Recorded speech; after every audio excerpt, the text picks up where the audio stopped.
Salve galera, sejam todos muito bem-vindos a mais um podcast Tudo Acaba em Business. Pessoal, hoje eu tenho entrevistado mais um cara sensacional. Eu confesso para vocês que eu sou fã dele, sou admirador do trabalho dele. Ele é escritor, ele é como colunista da Você S.A., colunista da revista Exame, trabalha com personalidades ali como, principalmente da área intelectual, como o filósofo Leandro Carnal, e além de tudo é também um empresário. Ele é o proprietário, CEO e fundador da Etimo, que fala de língua portuguesa, ensina a respeito de palavras, de comunicação. Eu trago a vocês, e me sinto muito honrado por isso, Diogo Arraes, meu grande amigo. Obrigado pelo convite. Estou muito feliz de estar aqui, de bater um papo aí sobre essa que é a minha paixão, né? A palavra. E principalmente sobre a palavra no mundo dos negócios, né? Que é o tema do podcast. Deslizes, erros, né? Acertos. Eu acho que é muito interessante a gente dividir isso com as pessoas, estratégias, né? Falar sobre o processo criativo, como isso tem uma influência na vida dos negócios, né? Diogo, para começar, vou direto ao tema que é talvez uma grande habilidade sua. Hoje muito se fala em copy, da importância de ter uma copy muito estratégica nas mídias sociais, em como fazer isso. E eu percebo que assim tem muita estratégia, hoje tem muitos gurus, e a estratégia sempre é direcionada para um caminho. E muitas vezes você não pensa que você tem diversos públicos que podem estar ali consumindo aquele produto, e uma linguagem direcionada para um público talvez não funcione para outro público. Então eu queria que você falasse um pouquinho o que você entende, e eu usei propositalmente copy, porque a gente sabe que muitas palavras têm sido agregadas ao nosso vocabulário, à língua portuguesa, que às vezes não fazem sentido, mas são coisas que são muito simples na nossa língua. Aqui a gente simplesmente quis colocar algo estrangeiro, uma palavra um pouquinho mais diferente para ficar mais bonitinho. Sim. Mas no fundo não é nada disso. No fundo a escrita é persuasiva, né? Exato. A gente precisa comparar Existe uma analogia muito interessante sobre a escrita persuasiva, sobre copy, né? Que é todo grande filme tem um ótimo roteirista. Então o papel do escritor persuasivo, sem dúvida, é de ser o roteirista ali. Né? Só que em muitos produtos a preocupação do 7 em 6, a cultura que se criou no Brasil, né? A cultura endinheirada do Brasil, que interessa é ganhar dinheiro e não simplesmente ter uma obra admirável nos lançamentos, nesses produtos que são chamados hoje de high ticket, o que tão somente interessa é o aspecto numérico e não a obra. Mas eu gosto de fazer uma analogia que é a seguinte. Tá. O papel desse copywriter é o papel do roteirista. Existe a obra. E o produto em si é o que vem depois dessa obra. Porque lá existe o escritor. Do escritor vai se fazer esse filme. Então ali existe, né, existe o criativo. Existem as filmagens, as peças publicitárias. E depois a entrega de um produto. Muita gente faz de maneira genial a escrita, o filme em si, mas não conseguem entregar essa transformação aqui, que é o maior problema ético de quando se tem acesso à estrutura do marketing como um todo, mas não à transformação. De alguém pensar assim, não é? Eu fiz esse curso online, eu adquiri esse produto, eu tive esse serviço online por meio dessa copy, e isso aqui mudou a minha vida. Então, o público, né, as pessoas que nos assistem aqui, podem pensar isso. Quais são os produtos dos quais eu me lembro? E aí entra um ponto. Quando existe um trabalho de tailor-made, um trabalho mais artesanal, às vezes uma equipe de copywriters ali, uma equipe de escritores persuasivos, para se desenhar um roteiro, de modo que as peças e o produto sejam inesquecíveis, essa pessoa vai sempre ganhar dinheiro. Esse é o grande ponto ali, né? Num sentido geral, os textos do marketing, os textos publicitários, quebram a regra número 1. E essa regra número 1 é: a grande propaganda precisa não parecer que é a venda de um produto. quanto mais disfarçada ela entra, né, para depois se convencer, a maestria está ali, né, de não se parecer a propaganda. Então, a maioria é muito ruim, porque ela não pega alguém que é bastante criterioso. Mas o produto é popular e o que interessa é vender. Então, tudo bem. Tá tudo certo, né? Vamos dizer, nesse jogo. Mas aí entra a cabeça de quem é o gestor, de quem é o empresário, de quem é o dono do negócio. Vender por vender é o objetivo? E aí esse é o aspecto, esse é o aspecto ético de tudo. Há limites, né? Então, eu na minha escola eu tenho alguns produtos. Esses produtos têm um limite. Eu nunca tive um Reclame Aqui em 5 anos de negócio. Porque antes dele, existe um canal para se reclamar e eu devolver o dinheiro. Né? Sabe uma coisa que ela sempre me bateu muito assim forte sobre ética? Porque tanta gente que já fez milhões abandonou as mídias sociais e não lança nada com o direito todo de dizer que está cansado, que vai tirar o período para isso. Mas quantas dessas também não criaram em si uma crise ética? Sem dúvida. Por quê? Sabe por quê? Porque entraram na mente do outro por esse poder hipnótico da palavra falada e escrita, porque tem realmente esse poder hipnótico, mas não conseguiram aquilo ali, entregar aquilo ali. Um efeito pirâmide, né? E essa é a maior crise ética que nós temos, né? Então, motivo até de muitas séries na Netflix e tal. Mas sim, muito do que se vê aí é clichê. É bastante clichê. E a gente passa por um outro problema gravíssimo, que é o uso da imagem alheia não para o crescente. Usar a imagem alheia como homenagem e para o crescimento do outro, homenagear como aquilo ali foi importante na minha vida e como essa pessoa, esse empresário, essa pessoa de destaque, mudou o meu negócio, ótimo. Ali como citação. Mas quantos desses nem sabem que estão servindo como garoto propaganda para algo que tem um efeito contrário a prova ao social, valor que ético? eles falam como Isso é absurdo. Isso é absurdo. Isso é crime, né? Isso é um absurdo. É ético, mas que, vende. Bom, um desses, se a gente pensar, né, em tantas pessoas que se destacaram e acabaram sendo usadas como garotos propaganda de muitos produtos que não tem lé nem cré, como se diz, né, de uma maneira mais informal. A sua reflexão é muito boa. Então, assim, hoje as COPs, você tem profissionais muito melhores de COP do que entrega a qualidade do produto final, muitas vezes que não entrega o que promete. Existe uma garotada muito boa, né, nesse mundo da escrita persuasiva. De fato, existe. Tá? Existem pessoas que são muito, muito capacitadas na questão da escrita persuasiva hoje. Mas aí tem um ponto. Né? As pessoas do marketing são batedores de recorde, são viciados em recorde. Isso, sem o equilíbrio, é um grande problema para o especialista. Sabe por quê?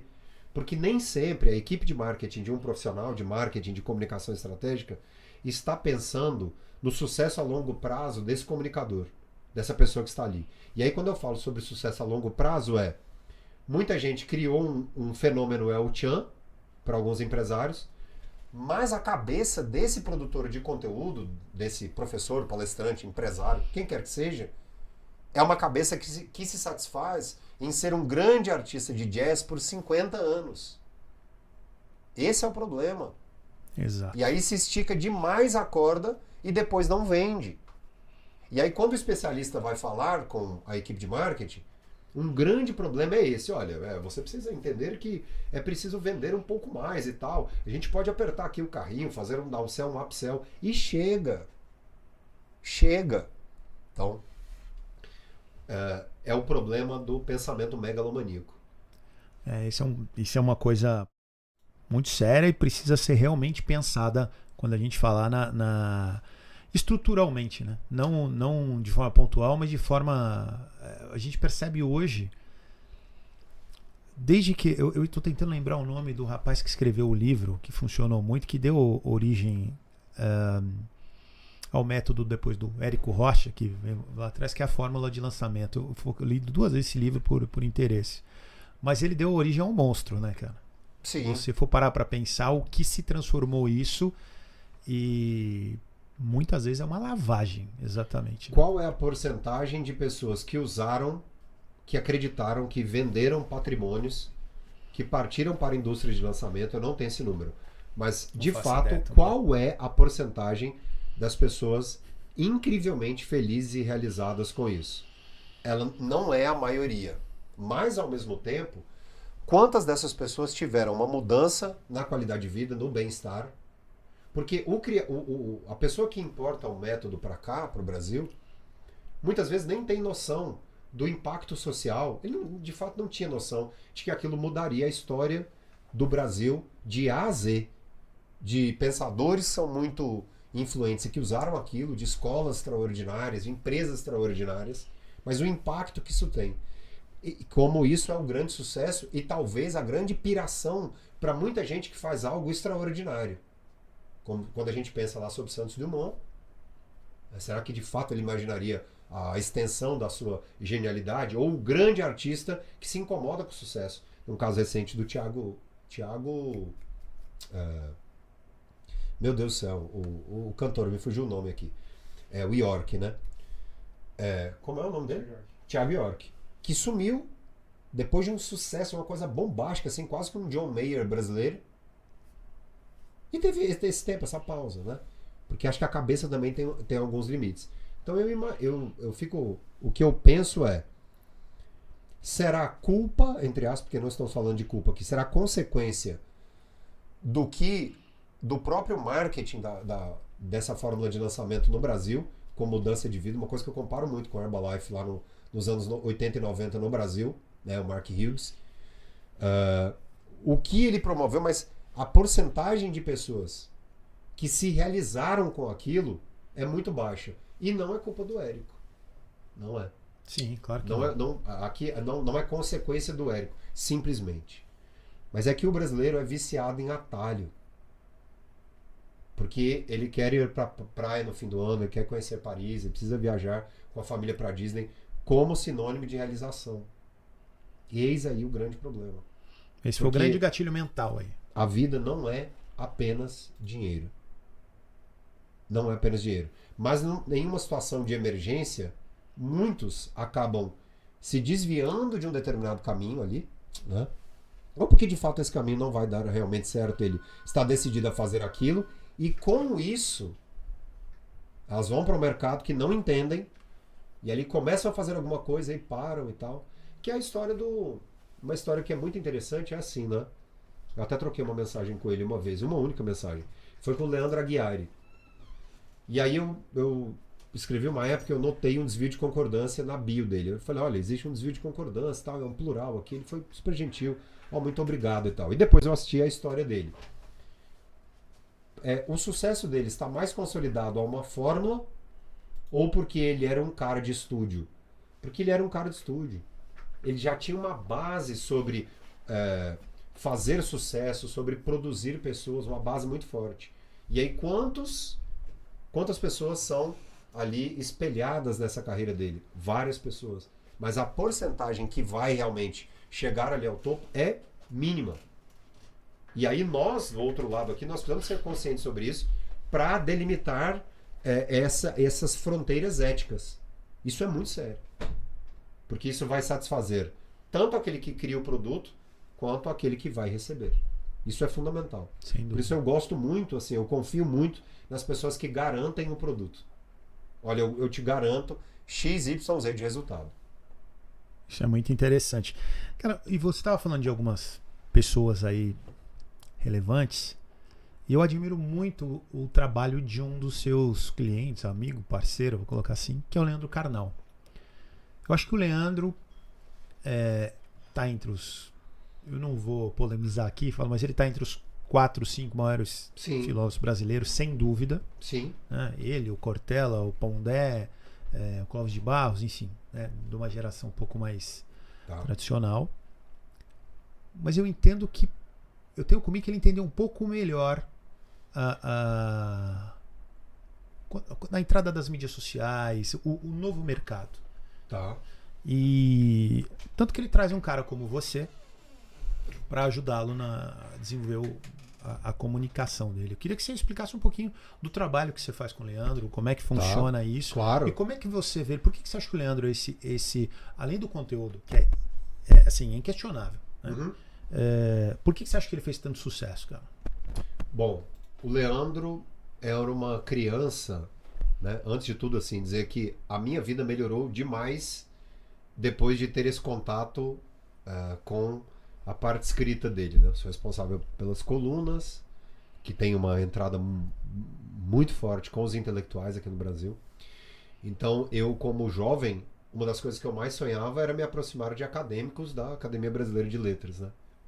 Então, quando eu o vejo sendo elogiado publicamente por um texto, né, ali lapidado por mim, né, a base toda do Leandro, mas lapidado por mim ali, no aspecto linguístico, de um acadêmico da ABL, né, que é o Inácio Loyola Brandão e outros, para mim é uma...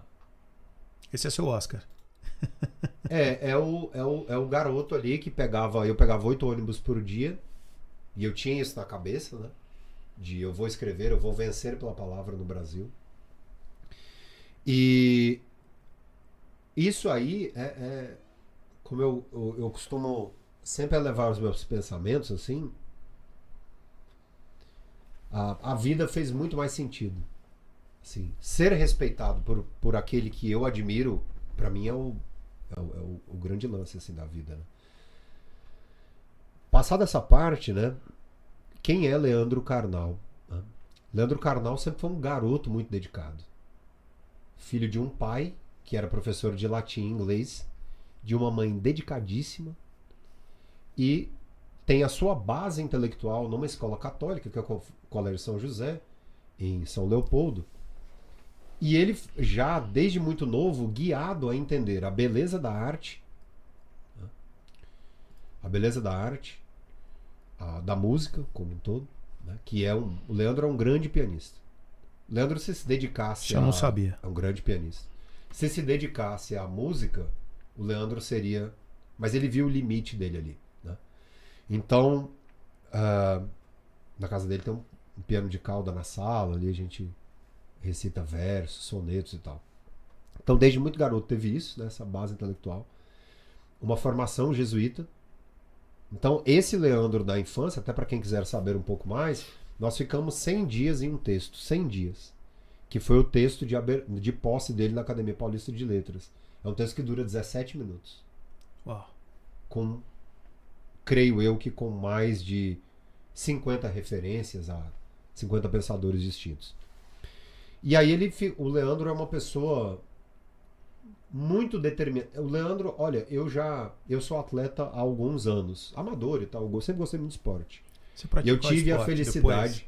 Eu corro, nado, pedalo, gosto de uma musculação ali e tal. Esse ano eu fiz menos assim, mas ano passado e tal, fiz seletiva brasileira de duatlon para o Mundial na Austrália. Eu não sabia, não conhecia. Já fiz o Troféu Brasil fiz 6 vezes. Fiz Ironman 70.3. Fiz Circuito Brasileiro de Longa Distância. Porque eu gostaria de aprender um pouco mais sobre mente, disciplina e tal. Sim. Uma fase gostosa da minha vida. Então, eu tive contato com alguns atletas olímpicos. O Leandro tem a mesma determinação de um atleta olímpico. Sensacional. Eu tenho 200 de clientes fixos, tá? 200. O Leandro é disparado a pessoa mais determinada, mais pontual e é a que menos tem tempo.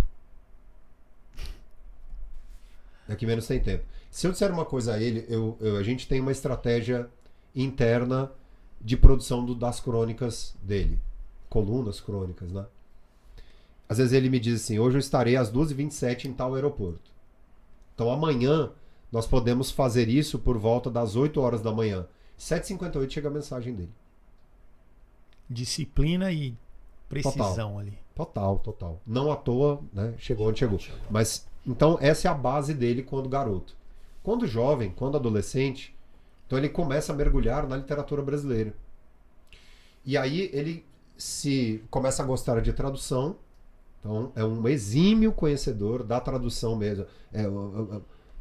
Entende o que é o inglês fino, entende o que é o francês fino, tem uma relação sintática muito interessante, né? E vai fazer história. Então, em história, ele vai subindo todos os degraus. O sucesso do Leandro, se o ser humano vivesse 200 anos na Terra, ele hoje com 60, ele tem exatamente 60 anos, o Leandro tem essa solidez para fazer sucesso mais do que essa questão do que você disse da estratégia. Por quê? Porque é o cara dentro dessa ética sobre o que fazer e o que não fazer. Quais são as pessoas que vão acessá-lo mais, né? E como ele vai ser generoso. Agora, uma coisa que as pessoas não sabem, né, muito, é a quantidade de pessoas que ele ajuda, né? Mas ajuda pessoas que imaginavam assim, não, isso aqui vai ser impossível para minha carreira. Ele disse, não, claro que não. E aí ele vai ali, faz uma intervenção cristã, né? Tanto é que uma das pessoas que trabalha com o Leandro tem uma frase que me marca muito. O Leandro é a pessoa mais cristã que eu conheço. Né? Então é assim, é muito além do que, né, estar nos bastidores, né? O empresário do Leandro é uma pessoa chamada Igor Gandra. A maneira como esse cara, esse profissional, é estratégico, é incrível. A rapidez do pensamento. Vamos fazer isso porque isso aqui vai dar muito certo, né? Então existe um time muito ali, muito harmônico, né? Hoje eu conheço muito de quando às vezes ele está menos estimulado, mais estimulado, quer algo com um pouco mais de rapidez, ou às vezes ele quer ali degustar e tal, aquele processo da escrita, né? Mas eu não acho que se deva a entrada dele nas mídias, não. Acho que houve ali um bom acasalamento entre a expansão das mídias sociais no Brasil. Quando eu comecei a trabalhar com ele, na verdade eu conheci um podcast, né? Essa é a grande verdade, assim. E aí batemos um papo, podcast. batemos um papo que seria ali de 20 minutos, nós ficamos 1h40 conversando sobre gramática, língua portuguesa, a linguagem como um todo. Depois fizemos um outro papo, depois eu entrei no canal dele no YouTube. O canal dele no YouTube tinha 300 mil seguidores. Eu estou ali como colunista quando superou 1 milhão. Aí depois foi uma demanda, outra, e daí ele me fez esse convite para, né, adentrar o time. Uhum. E bom, ele até quem fez o prefácio aí dessa minha nova obra. E com isso, mais uma coisa que eu acho muito legal de trabalhar com ele, que é assim, estar numa equipe, por isso eu gosto de trabalhar com gente muito competente, porque é gente que avalia o seu grau de esforço, vai reconhecer o seu grau de esforço, mas vai avaliar o resultado disso. E vai deixar muito claro, se não der resultado, muito obrigado, não vamos misturar ali consentimento e resultado, né? Bom, desses 300 mil, hoje, somadas todas as redes, são 15 milhões de seguidores. Uau, é muita coisa, cara. Muita coisa. E graças a muito trabalho, nós, né, batemos sempre esses recordes, mas o pensamento não é o recorde em si, mas a densidade do trabalho. Então, o que me alegra muito, que dá muito sentido ao meu trabalho como um todo, é dizer assim, prever, este texto aqui vai fazer muito sucesso, pode esperar. Cara, sim, e aí, muito interessante que você colocou, e assim, cara, eu fico pensando o seguinte, são 15 milhões hoje de um tema que, se você falasse vamos colocar uns 15 anos, você teria 15 milhões de seguidores nas suas redes falando de filosofia, história, cara, isso pra mim, pra você ver o quanto também as mídias sociais abriram novos horizontes nesse sentido. A gente costuma falar sempre em tom crítico, e eu tenho muitas críticas a isso, mas quando você quer um conteúdo realmente de qualidade, você consegue achar nas mídias. Então, o sucesso do Leandro, por exemplo, que é um cara muito profundo no que faz, com 15 milhões de pessoas conectadas, isso é um grande avanço. E aí existe o papel social com isso, né? Com a palavra que é gerada ali.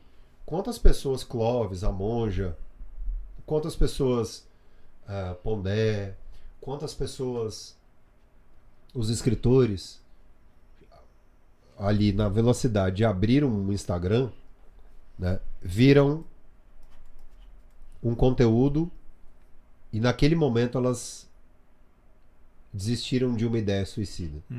Sem dúvida. Sem dúvida. Quantas pessoas já assistiram a um vídeo do Rick Chester e pensaram assim, eu preciso ser mais humilde? Quantas pessoas assistiram a um programa do Danilo Gentili, naquele momento ali, aquela fantasia foi suficiente? Eu gosto muito de fazer uma analogia que as mídias sociais vieram ao mundo para fazer uma justiça muito grande.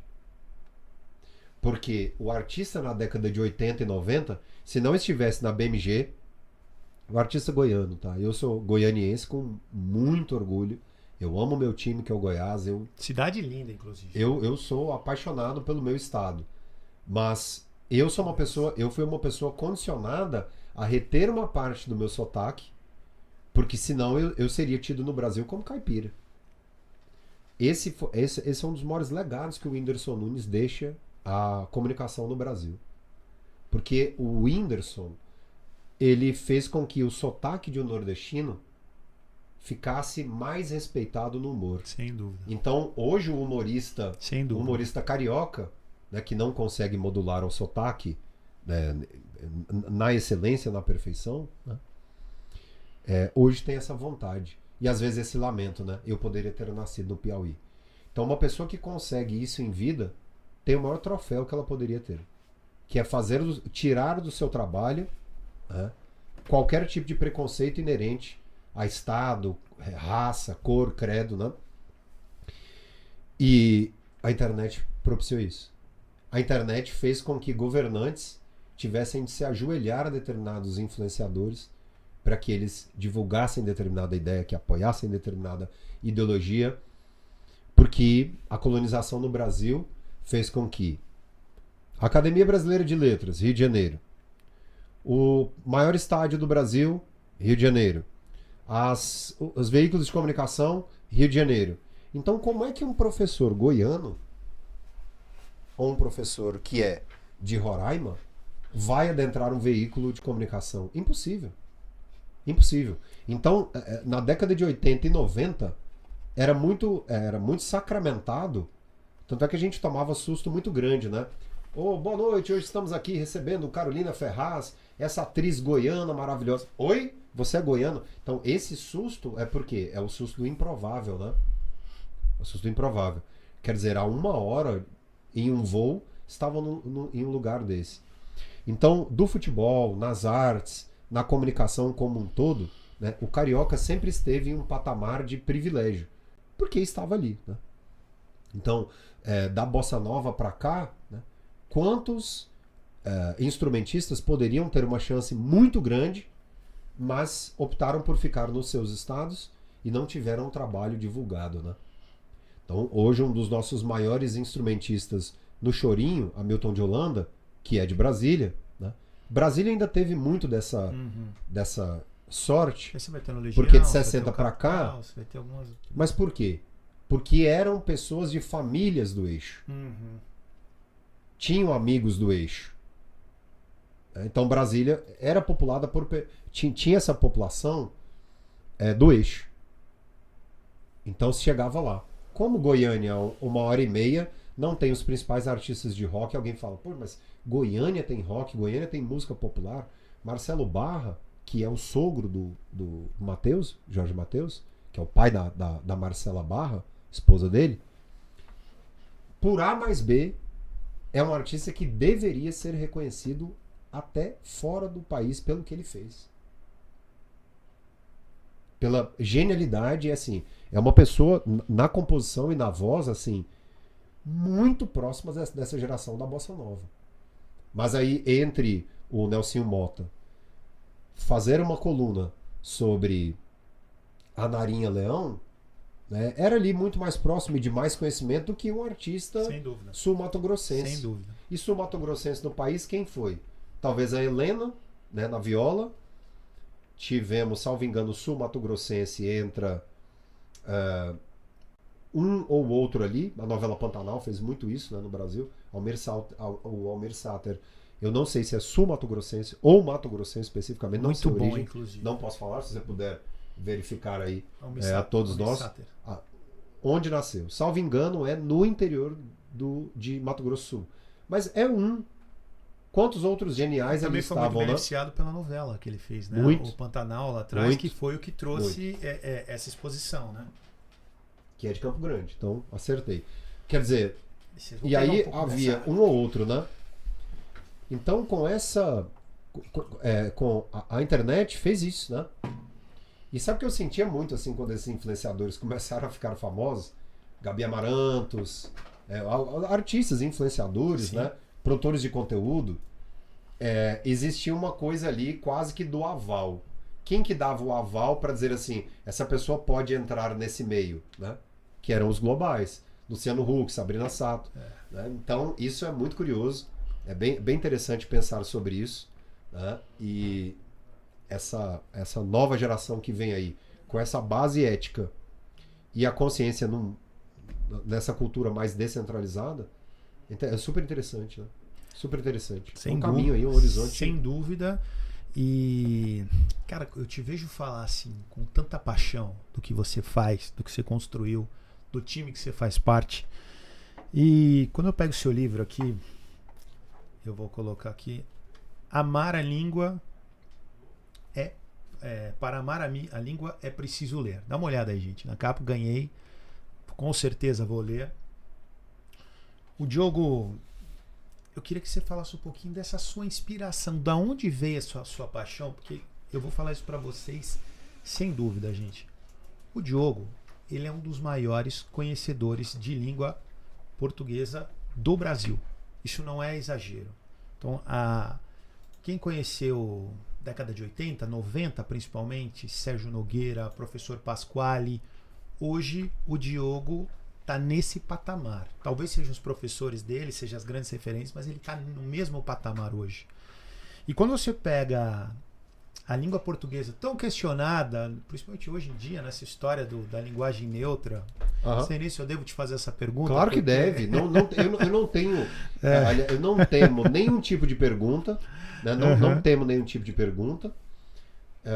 Acho que tudo que é muito público exige um determinado filtro ali do bom senso. Claro. Não temo assim, nomes de pessoas e tal. E fique à vontade para perguntar o que der na telha aí, não tem essa. Então vamos por etapas. Primeiro, da onde veio essa sua paixão e inspiração pela língua portuguesa para ser o profissional que você é hoje? Você falou, eu atendo hoje mais de 200 clientes. Uhum. Cara, a próxima questão é como é que você arruma tanto tempo para tudo isso? Primeiro que assim, vamos lá. Primeiro, antes de falar sobre a organização, né, da empresa, né, o processo que eu tenho empresarial, tá, antes de pensar em negócio, de onde vem essa paixão? Eu tenho até hoje em casa um radinho, um motorrádio de 1986 ou 87. Pois bem, então eu sempre fui o garoto bonzinho, sempre muito bem vestido ali pelas minha mãe e meu pai. Sempre tive uma casa muito divertida, né? Só que o meu mundo, né, em 86, 87, meu pai tinha um gradiente aquele prateado clássico. Tinha mais do que a Bíblia nas casas das pessoas. E aí eu tinha duas possibilidades.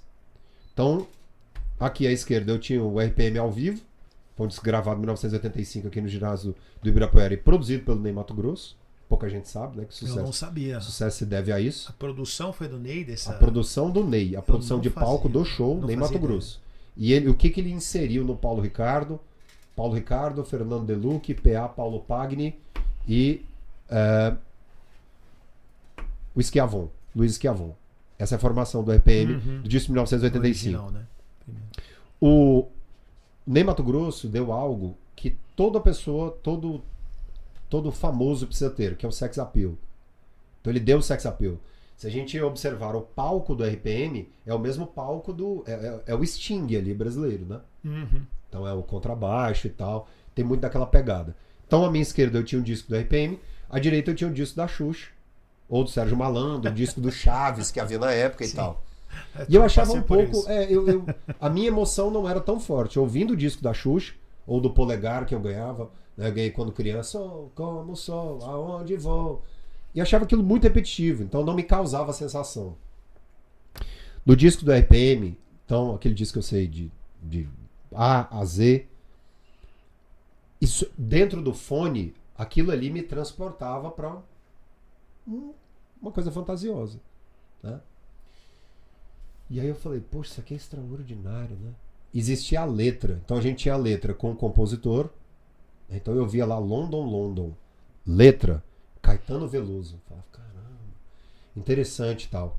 E as outras, Flores Mortais, aí eu via que poderia, isso com 5, 6, 7 anos de idade, eu via que poderia haver uma dupla. Então existia a produção musical e a letra em si, né? Rapaz, esse negócio de letra é interessante, né? Pois bem, e aí o meu pai começava a trazer discos para casa. E eu começava a observar quem? Os letristas, né? E aí meu tio, 1990, o Goiás era escalado. Eduardo, Wilson Goiano, Jorge Batata. O ataque era Lira, Fagundes, Túlio. Pô, Lira que jogava muita bola, inclusive. Muita gente fala do Túlio, mas o Lira jogava muita bola. É, o Idemar. Batia bem na bola demais. Ó, você pensar que num time existia Luvanor, que foi vendido para Udine, Itália. O Idemar. Que depois jogou no Flamengo, inclusive. Jogou no Flamengo. Fagundes, Túlio, Cacau. Esse time chegou na final da Copa do Brasil e a CBF tirou o título porque escalou o Cacau. Não se pode fazer isso. Na semana da final. Isso não existe. Né? Eu estava nesse jogo, 1990. Das letras do futebol, o meu tio foi o preparador físico desse time. Tá brincando. E ambos aqui tem uma grande história com o futebol, né? O preparador físico desse time. O meu tio me dá um disco com todos os hinos do futebol. E aí eu começo a pensar o seguinte: tô no estádio, gosto de música, eu comecei a decorar as letras dos hinos, né? Santos, né? Agora quem dá bola é o Santos. Santos é o novo campeão, glorioso alvinegro praiano, campeão absoluto nesse ano. Santos, Santos, gol. E aí eu como criança falava, nossa, mas tem a torcida no meio, isso é engraçado, né? Ah, Vasco. Aí íamos punindo o Vasco, Flamengo, Botafogo e tal. E aí eu falei, cara, quem faz esses hinos?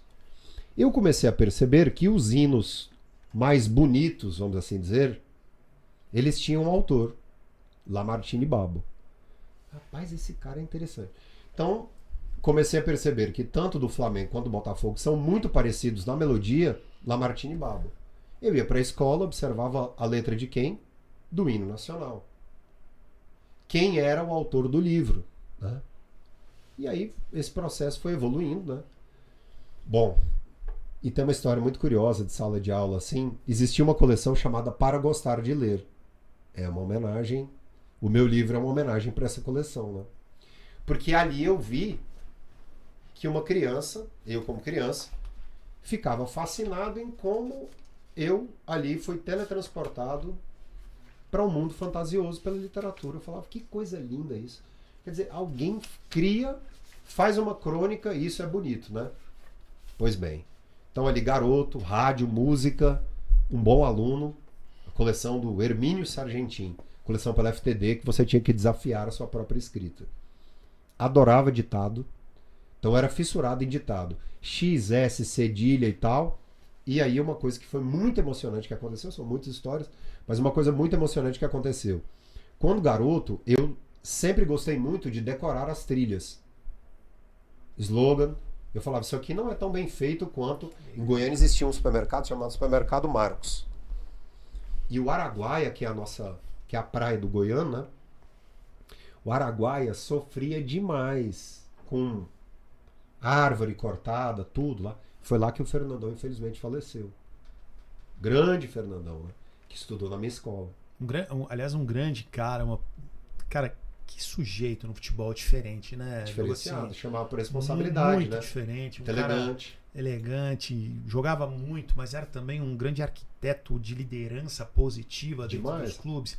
era um cara que assumia essa frente dos atletas em geral, quando tinha alguma pauta, alguma discussão.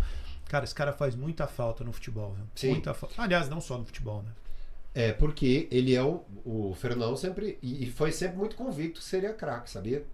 No infantil, no Goiás, lá, ele era professor dele, quem era eu participei de peneira dele, jovem, era o...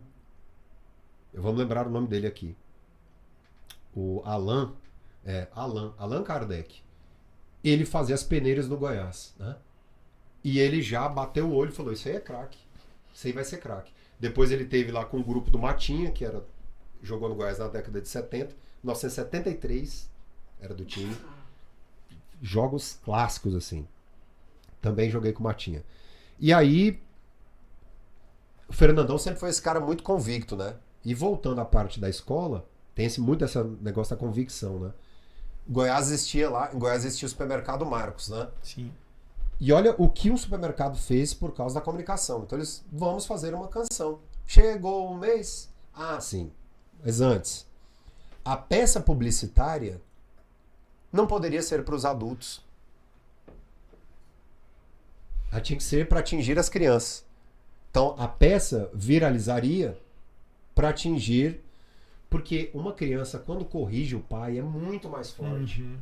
E os pais, a gente viveu uma época, nós nascemos na década de 90. Não se viajava com cinto de segurança, os cintos dos carros não funcionavam, né? A habilitação não tinha foto, né? Você podia beber porque não tinha bafômetro. Os vidros dos carros, se estourasse, era uma loucura. Quantas famílias morreram por causa disso, né? Então, assim, ia-se lá para o Rio, que fica a 300 quilômetros de Goiânia, 304, 307, e vem lá o supermercado Marcos. Chegou o mês, vai começar tudo outra vez. O bicho homem veio com a sua praia pra sujar o Araguaia. Cara, até hoje,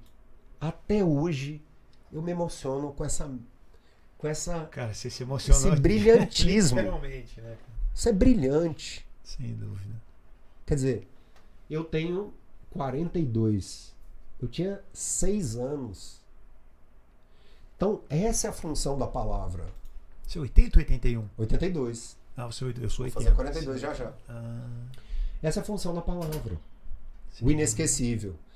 E é isso que ali eu falei, cara, é isso aí que eu quero, né? Aí depois vem as transmissões. Nossa, aí transmissão é... Bicho, teve uma vez. Aí transmissão com futebol. Esses dias eu participei de um programa na CBN e eu falei pra Camila assim. Falei, Camila, eu vou te fazer uma pergunta aqui muito séria. Sobre paixão, sobre emoção, que é uma coisa que a gente tem que ter, né, nas nossas vidas e tal. Por que o Ayrton Senna chegou ao inimaginável na história do Brasil? Porque ele era um bom piloto, magnífico, extraordinário, ou porque a fantasia com a voz do Galvão foi o casamento perfeito, assim, Frank Sinatra, Tom Jobim. As duas coisas, né? Sem dúvida. Muito do sucesso do Ayrton Senna deve à maneira apaixonada como o Galvão Bueno fez aquilo. O Galvão Bueno esse é o sujeito que vem dar o nó da vida, né? Porque o Galvão ganha muito uma coisa que o Zeca Pagodinho tem também, que é o comunicador e extensão da sua família. Luciano do Vale tinha muito isso. Futebol. Cara, eu vou te falar Seleção de 82 é perfeito. Quando o pessoal fala mal do Galvão, e muita gente fala, cara, me dói tanto, cara. Porque eu acho ele, cara, assim... Cara, não tem como você lembrar de seleção brasileira de Copa do Mundo e não lembrar desse cara. Impossível. Das grandes vitórias do Brasil, Impossível. do Senna. Então, assim, existe uma má vontade em relação à figura dele, de tentar ridicularizá-lo por muito, porque isso me incomoda tanto, cara. Porque, assim, o maior comunicador brasileiro, para mim, aliás, é uma boa questão para você responder também, Tá. é o Silvio Santos. Acho o Silvio um fenômeno. Acho o Silvio completamente fora, assim, uma coisa que ele tem técnica, mas ele tem talento, mas ele tem uma história. Ele é um Ronaldo fenômeno né, com uma história assim muito bacana, e ele criou os produtos dele aproveitando. O Silvio Santos é aquela coisa do Deus falou assim, ó, vou colocar alguém na Terra para que vocês sejam mais felizes, né? O Silvio, pra mim, ele é um fenômeno. E por isso que às vezes a gente comete umas gafes hoje em dia. Eu falo, pessoal, você tem bisavô? Você tem avô? Olha que eu respeito ele muito. Mas, cara, às vezes tem coisas que a gente tem que deixar passar porque é questão da idade, questão de como esse cara foi formado. Que, assim, não dá pra cobrar dele alguns conceitos que a gente gostaria, ou pelo menos não julgá-lo a ponto com muita força. Porque olhe pra dentro da sua casa, olhe pra sua família, porque é meio complexo. A concorrência é muito boa. O Silvio tem uma característica muito forte como orador, que é para o público popular, que é a ingenuidade natural. Uhum. Então, chega lá o Barão Vermelho, né? Quem é você? Eu sou o Cazuza. E você? Eu sou o Frejá. Você? Eu sou o Dé. Você? Eu sou o Maurício Barros. Ah, você? Eu sou o Peninha. E onde está o Barão Vermelho? Então, isso é muito rápido, né? Isso é muito rápido, né? É verdade. E essa ingenuidade é a ingenuidade do povo, que é a técnica do espelhamento. E talvez isso muito natural, mas eu creio que seja realmente por causa do passado que ele tinha ali como vendedor. Mas aí, a concorrência, eu acho que a gente, quando nós vamos elencar as áreas, tem que ser quase como um Oscar, né? Uhum. Porque em se tratando de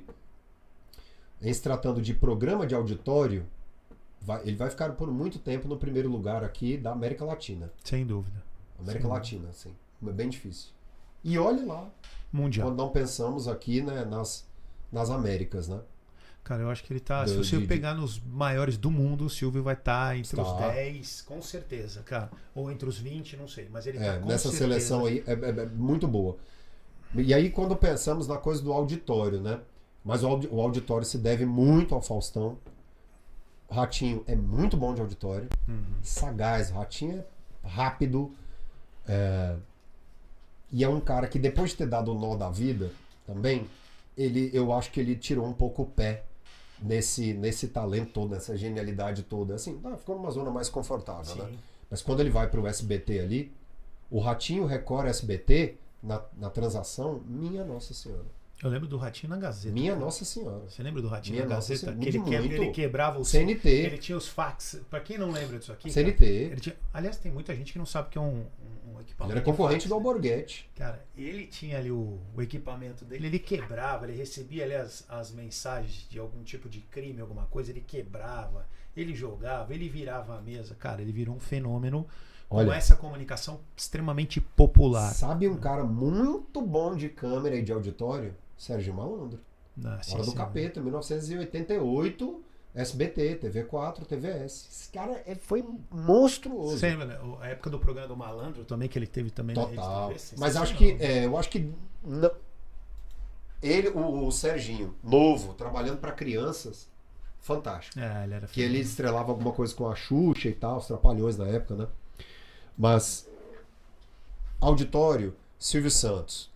Entrevista, Jô Soares. Jô Soares imbatível. Monstruoso. Imbatível. Monstruoso. Jô Soares e Marília Gabriela.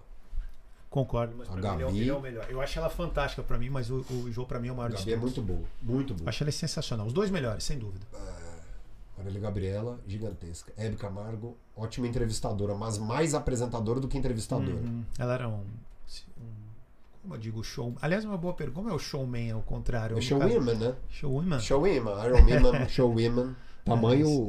Tamanha a relação que nós temos no vocábulo com o tal do homem, da figura masculina e tal. Porque ela tinha isso de uma forma muito impressionante. Era muito gostoso ver ela apresentar pelo tamanho e leveza ela tinha muito. Ali, né? Mas na TV, ó, Flávio Cavalcante, Silvio Santos, lá, como era o nome do... Não foi o Flávio Cavalcante, antes dele, Rádio Nacional, quem revela o Roberto Carlos. Poderosíssimo, excelente.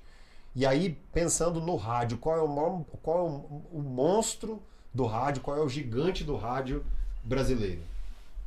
Se a gente vier a falar de esporte, eu tenho um que é meu, não sei se é Diga aí. É o Osmar Santos pra mim. No esporte, Osmar é extraordinário. No esporte, o que ele fez... O que ele fez, assim, tiveram muitos, mas o que ele criou ali, aquele ambiente... Cara, até pouco tempo atrás... Eu, por exemplo, eu gosto mais de ouvir o jogo no rádio. Eu vejo o jogo na TV, mas muitas vezes eu baixo a narração. Aí, se eu olhar o Galvão, uma coisa assim, porque eu gosto muito dele, e gosto de ouvir o jogo no rádio. É muito louco isso. E pra mim, a minha grande paixão do rádio no esporte veio do Osmar Santos. O Osmar, ele tinha uma coisa que não existia, né? É belíssimo. Ali é uma literatura, sei lá, é uma arte, realmente. E qual que é o segredo qual foi o segredo, foi a técnica criativa do Osmar, né? O Osmar é o seguinte, isso acho que pela minha paixão pelo futebol, a minha paixão pelo ser humano comum, mas de trazer isso para o nosso trabalho, que é uma coisa que eu trago muito como professor, que é imaginar o cenário do aluno. Quando eu vou dar uma palestra, eu imagino o cenário de quem está ali do outro lado, né? O Osmar é o seguinte, ele pega o vocabulário do cara do bar. Sim. Que esse cara do bar, e tem muito uma coisa de Nelson Rodrigues e tal, por que o Osmar é o maior do rádio? Parece que é outro fantástico, né? O Nelson era espetacular. E aí ele traz essa situação das crônicas do Nelson Rodrigues, de um casamento morno, às vezes o cara ali realmente enfrentando uma traição e tal, cara mega machista, num Brasil da década de 70, campeão mundial e tal, o sujeito é corintiano. Ouve samba, ouve música brasileira. Então ele ouve lá João Bosco, Aldir Blanc e tal, e ele traz isso pro futebol. E aí a narração, qual que é o grande lance da narração futebolística, apesar de não ser narrador? É a velocidade que encanta, né? Então o narrador tem mais essa velocidade que a televisão não tem, né? Com a emoção pessoal. O rádio te dá uma sensação de confissão, né? Porque é ali, é o segredo, é o canto do ouvido mesmo, né? Então, fulano, passa a bola e tal, ele toca pra cá, tiro, liro, liro. Será que o samba vai ser bom? Não sei, vamos tocar o cavaquinho. Então ele traz um outro meio, que é o que o cara estava ouvindo antes do jogo, um samba. Sim. E aí traz essa coisa do amigo pra cá. Conecta paixões também, né? Pra cá. Que aí o Silvio Luiz foi fazer isso um pouco mais sacana na época do El Chan. Que vai colocar a gorduchinha no pagode. Então esse é o desenho da sensualidade. Então ele traz a coisa ali sacana do molejo e tal, El Chan, pra cá. E o que tem na voz do Silvio Luiz? É a mesma voz do cara do bar. Sim. É a rouquidão do cara do bar. Sim. Minha Nossa Senhora. Aliás, Silvio é uma figura. Essa geração de comunicadores é genial. Dos programas jornalísticos, eu gosto demais do Milton Jung, tive essa felicidade de estar ao lado dele ali no mundo corporativo. Gosto muito. Olá, tudo bem com você? Vai começar Gosto o Jornal da CBN. Muito, gigante. Excelente. Gremista. Excelente. Eu acho... É torcedor do Grêmio, né? Gremista. Fanático. Fanático. A paixão que herdou do pai e tal. Televisão, outra área, né? Então vamos lá, para outra área da televisão que é muito forte. No jornalismo clássico, eu acho que é muito difícil alguém acima do William Bonner pensando em massa. Porque o Cid Moreira, apesar de ter tudo isso, ele tem mais uma coisa caricata mesmo. Ali de leitor mesmo da notícia. Um cara que participa da história assim, da televisão. Mas o William Bonner vem com a coisa mais fina, elegante, bem pensada, da pesquisa. Você percebe que é um sujeito que foi lá realmente, estudou aquilo ali para estar ali. É bem difícil alguém ali acima. Boris Casoy no tempo... Sensacional. Muito. Mas você sabe que eu tenho uma admiração pelo Cid assim, muito grande, cara. Eu acho que assim, eu considero ele, assim, na minha ótica, né, cara, o maior apresentador. Porque eu acho que assim, brasileiro, cara, eu não sei, ele tem algo assim na forma como ele interpretava os textos, que era algo que parece que dava uma vida. Interpretar os textos, sem dúvida. Dava uma vida tão... Mas... a voz, assim, eu concordo com você que talvez com certeza o William estava muito mais relacionado aos acontecimentos, à produção, a botar a mão na massa, entender mais o que está acontecendo, do que o Cid. Mas eu não sei, o Cid de Moreira tinha uma... Tá, então eu vou te jogar uma inquietação ali, né? Ele esteve no programa da Tata Werneck. E ali você percebe que qual é uma opinião sua de mundo? Tem uma jornalista que acho que foi uma grande divisora de águas para a coisa mais moderna, que é a Lilian Witt Filho. Então, o que a Lilian trouxe das análises, né? Por isso que o Jô Soares teve uma felicidade muito grande quando fez As Meninas do Jô. Porque ali você viu o jornalismo vivo, a análise viva, né? Sim. Que é uma coisa que a Natuzaneri faz muito bem hoje em dia. Muito bem, mas muito bem. Muito sagaz, né? Sim. Que é isso de estudar ali a notícia, de saber de onde vem. Porque tem a base intelectual que nós falávamos tanto. É gente que estudou política internacional, é gente que sabe quem é Nietzsche, é gente quem sabe do estoicismo, é gente que tem essa base filosófica muito forte, que domina a língua, que domina a língua estrangeira e tem paixão por aquilo. E aí, né, de tudo isso, do que adianta também ter tanto conhecimento, né, igual a isso, e às vezes não atingir o sonho? Para mim, o Silvio Santos, aí por que a gente coloca nesse patamar todo, né?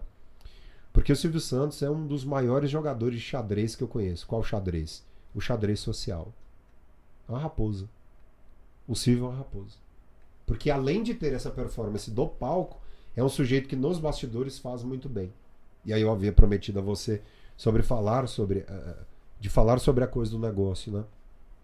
Eu me vejo muito como todo mercado AA precisa de um mordomo. E eu nunca tive problema com isso, assim. Pelo contrário, eu gosto de servir muito. Então eu sempre admirei muito assim um maître, né, um garçom do Fasano, a agilidade que esses caras têm, o conhecimento que eles têm ali. Eu quero fazer isso com a palavra, mas de trabalhar com executivos, né? E de ser esse alfaiate deles de um texto. Isso é muito legal. E fui contra muita gente que falava, não, mas isso aí não vai, isso aí não vira e tal, né? Já existe a figura do copy ali e tal, o fato de eu não temer a inteligência artificial, nenhuma, né? Porque ali é uma calculadora 12C para um matemático. Vai só ajudar, trazer agilidade.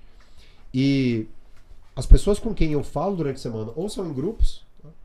Mas esse empresário, ou o pensador, o intelectual, ou a celebridade, né?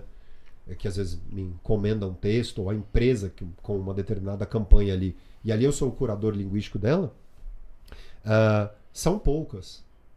Porque aí eu tenho um contrato vistoso, né, muito mais caro com essas empresas, eu consigo viver muito tranquilo, confortável, e a escalonagem está em alguns grupos educacionais, né? Então eu tenho um tempo relativamente tranquilo. Porque você me disse, eu atendo mais de 200 entre pessoas e empresas. E eu coloquei por baixo aí. Cara, como é que você atende? Como é que você aí vamos falar de alta performance. Não tem como atender isso se você não for um cara de alta performance. Disciplinado, comprometido. Beleza, não como tem é que como. é o meu dia, assim? Eu queria entender um pouquinho a respeito do teu eu dia tenho... e o que você oferece para o seu cliente, cara. Acho que eu queria entender assim. Beleza, de onde sai o dinheiro, né?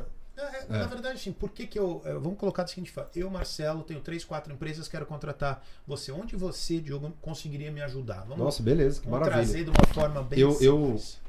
Eu sempre fui um cara consciente que eu seria muito bem de vida. Muito. Desde muito tempo. Mas eu sabia que ia ser duríssimo. Porque o que eu trabalho no Brasil já é passível da dúvida. Que é assim, cara, é um texto. E um texto qualquer um faz. Né? É o sujeito que diz assim, olha, eu vou te levar de Moema a Higienópolis. Tá, você vai correndo, a pé, bicicleta. Você vai escolher. Ou você pode ter uma experiência em um Uber Black, né? Ou você pode ter uma experiência com motorista e tal. Pois bem. Como é meu dia? Eu moro em um apartamento grande e eu tenho um estúdio com muita estrutura. Então, ali eu acordo, então tenho os horários. Não trabalho muito cedo, mas eu tenho os horários. Tenho uma agenda fixa com esses clientes que têm contrato comigo, tá? Então, hoje, eu trabalho ali ao lado de conselhos de empresas familiares. Qual é o meu papel? Gerenciar crise, mandar um e-mail em que não vai haver o desconto, e me preparar esse empresário para as reuniões mais importantes com empresas gigantescas. Esse é o meu grande diamante. Então, eu preparo esse dono dessa empresa, eu preparo esse CEO, esse empresário, para apresentar a ideia e ver o olho do outro brilhar. Com o tom da emoção, com a verdade, com a paixão, com a didática, com a clareza daquilo ali. Esse é o meu papel. Falar descrito.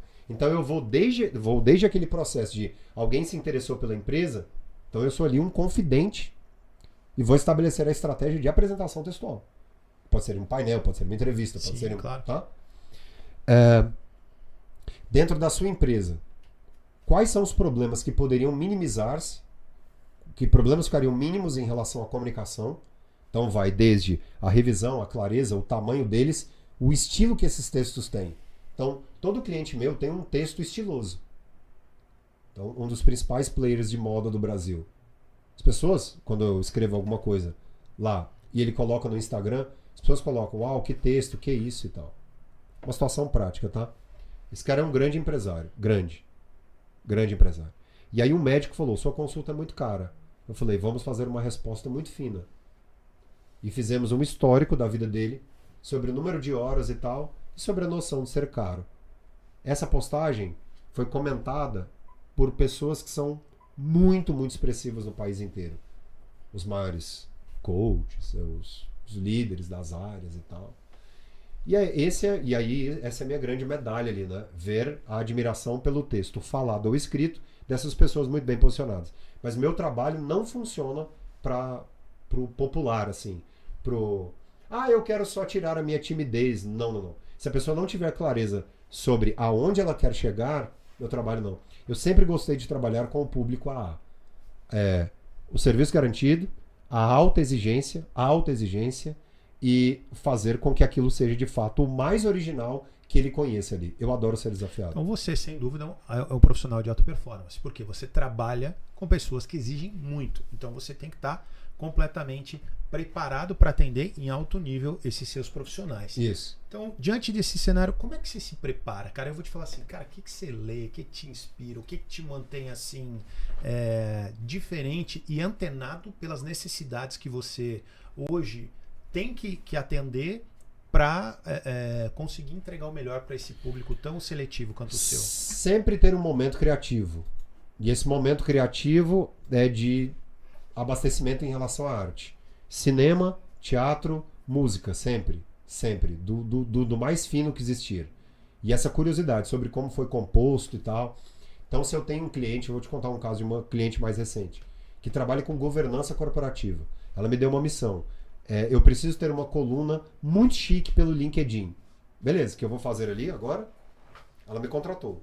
Ainda não é o meu objetivo, porque não é o meu contrato mais alto.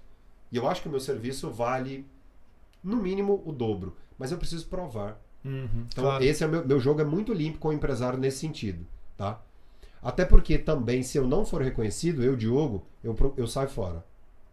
Eu saio fora. Porque daí eu vou usar a minha criatividade para atrair clientes que se interessem por isso também, tá? E aí o que eu vou fazer? Então, fui contratado por ela? Fui, tal. Gostei, achei que tem conexão. Qual é a sua área? Não, minha área é governança corporativa. Eu vou atrás dos maiores escritores. Esses dias mesmo eu li uma obra chamada Humanocracia. E aí essa obra, Humanocracia, valorizava a teoria de Domenico De Masi, que eu não li tanto, mas que era a questão do ócio, da criatividade, como a criatividade é a grande moeda nas empresas, como é que eu vou aplicar isso nos textos e usar isso, a obra, Humanocracia, o que eu aprendi ali naquele meio. E aí o que geralmente acontece? Como eu me interesso pela área e vou fazendo os textos, outras pessoas, eu começo a dialogar com outras pessoas de governança, porque daí é o meu público também, é alguém que entende o poder da palavra. Sem dúvida. E aí eu faço com que, ou eu tenho meu serviço indicado por ele, pela qualidade, por ela que me contrata, ele que me contrata, ou vou me conectar com pessoas desse meio. O meu esticar intelectual acontece assim, mas não existe nenhum dia em que eu não tenha me interessado mais por um texto ou determinado aprendizado. Tá? Excelente. O que mais? Eu gosto muito de ficar atento àquilo que me chama a atenção. Qual a estrutura? De onde veio? Por que veio? Tem uma influenciadora hoje muito famosa, sou responsável pelas legendas de Instagram dela. Ela trabalha em uma área que eu, até pouco tempo, assim, não posso falar que eu domino, mas até pouco tempo eu não tinha profundidade com aquilo. O que eu faço? Então eu pego o vídeo dela, traço todos os elementos linguísticos, e aí vou procurar fazer textos que cada vez mais tenham a identidade dela. Cada vez mais. Numa voz feminina e tal. Então, hoje eu procuro ler muito sobre... Eu falo muito sobre autoconhecimento. Então, eu vou ler muito sobre aquilo, autoconhecimento. Só que, no texto, eu também quero fazer com que ela, como comunicadora, sinta mais curiosidade por aquilo. Então, eu acabo também sendo um professor, porque eu suscito a curiosidade nela. E aí eu pergunto, gostou do texto? Tal? Nossa, curti, achei muito legal essa citação, eu não conhecia. Eu falei, então, procure conhecer tal obra, que isso vai favorecer muito o seu evento e tal. Sensacional, Diogo. Diogo, bom, antes da gente entrar aí no próximo tema, a gente já está se encaminhando para o final. Primeiro eu queria que você falasse o que você achou do estudo, Otimize Studios. Diogo, você gostou? Adorei. Como é que dá para falar a respeito? O pessoal que é nossa casa, é onde a gente grava aqui os nossos podcasts. E foi feito com muito amor, cara. Isso aqui com muito carinho para entregar para as pessoas o melhor. Nossa grande ideia aqui, Diogo, era ter, conseguir democratizar ainda mais a criação de conteúdo. Então a gente ajuda o pessoal. Você quer criar conteúdo, vem aqui, você vai Legal. Desde o roteiro até uma aula de oratória, até uma escrita um pouco melhor, não no nível do Diogo, porque o Diogo talvez não, eu digo isso sem medo de errar. Está entre os maiores conhecedores, entendedores da língua portuguesa moderna, sem dúvida. E queria que você falasse um pouquinho do estúdio e já depois emendasse uma segunda resposta que a gente parou, sobre a linguagem neutra. Ah, sim, tá bom. O que eu mais gosto de pensar é o seguinte, um estúdio bem estruturado, toda pessoa muito bem posicionada em um canal de comunicação está a um passo de realizar algo sobre o qual ele pensava pouco. Todo canal de comunicação muito bem estruturado é capaz de tirar o prefixo do impossível. É isso que a internet nos dá. Então, a possibilidade do podcast é essa. Você fazer daquele momento ali algo extraordinário, né? E quando a gente percebe a estrutura feita em detalhes, existe para outro aspecto da linguagem que é chamada coerência, né? Que é a uniformidade em relação à mensagem que ela passa. Isso precisa ser muito uniforme. Então alguém que pensa em montar a própria estrutura, até começar, muitas vezes colocou o sonho na gaveta. Então, o que eu sempre digo para os profissionais, aproveite a possibilidade, tem a capacidade, invista nisso. Tem essa possibilidade, invista nisso. Em foto, em imagem, em estúdio. Então isso é fantástico. Eu acho que vocês estão todos aí realmente num caminho de muita prosperidade e saibam que essa missão social de levar muita gente ao que elas não imaginariam ou imaginariam nos sonhos é algo que vai se tornar cada vez mais real. Cara, muito legal. Me sinto honrado de fazer parte dessa possibilidade. Eu sou empresário, eu tenho alguns outros negócios. Eu tenho a Sorriquer Odonto. Aliás, Fernando, se puder colocar o logo da Sorriquer Odonto aqui também, convido você, Diogo, um dia conhecer a nossa clínica. Ela é Prazer. Ela é um lugar, assim... A gente fez uma clínica voltada à periferia, mas em alto nível. A gente quer atender da melhor forma possível, saúde sem culpa para quem se preocupa, no sentido de oferecer. A gente fez um estudo de marca e entendeu que a maior dificuldade do meu público ali na região de Osasco, no bairro do Rochidale, é que o cara tem que definir o que ele vai fazer com o dinheiro dele. Uhum. Então ele precisa saber se ele vai tratar o dente dele, ou se ele vai pagar um curso de inglês para o filho, se ele vai pagar sei lá, vai levar ele no final de semana no shopping. Então é muito escasso. E aí as pessoas se sentiam envergonhadas de às vezes gastar aquele pouco dinheiro que ele tem em fazer uma melhoria nos dentes. Então a gente criou saúde sem culpa para quem se preocupa, porque até para ele manter um nível de vida bom para os filhos, para os netos e para ele mesmo, ele precisa ter um mínimo de cuidado com a saúde. Claro. Né? Então, assim, a gente buscou um preço mais popular, mas com uma estrutura de uma clínica grande. Óbvio que a gente tem como objetivo humanizar esse atendimento. A gente está se conhecendo agora, mas isso para mim é um grande desafio. Como na Evoque Academia, que é outra coisa que eu faço parte também, é a mesma coisa. É uma academia com preço popular, mas o nosso grande diferencial é um atendimento muito mais humano, muito mais próximo. Você vai em grandes academias que tem um padrão parecido, eles focam no aparelho. Nós temos bons aparelhos, mas nosso foco é criar um ambiente e um atendimento muito mais próximo ao nosso cliente. Isso faz parte do que eu imaginei aqui, isso eu tentei trazer também para o Otimize Studios. Diogo, eu queria que você falasse agora de um assunto polêmico. Claro. Assim, as pessoas têm se degladiado sobre esse tema. Às vezes a gente tem uma coisa em comum, Diogo, que eu já vi você falando disso, e é muito comum isso para mim. Água, por gentileza, pro Diogo ali. Cara, me incomoda muito, Diogo, essa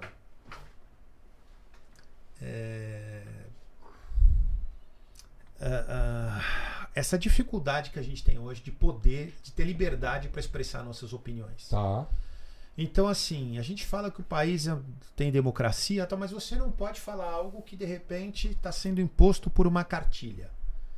Então, você fazer uma crítica, sei lá, a Anitta, porque você acha que ela podia entregar muito mais para a música do que só sensualidade, por exemplo, que ela podia ir muito mais a fundo, porque ela poderia, se ela quisesse, Não estou discutindo ela como empresária, tá? Estou discutindo como qualidade musical, como letra, como música, como levar alguma informação assim.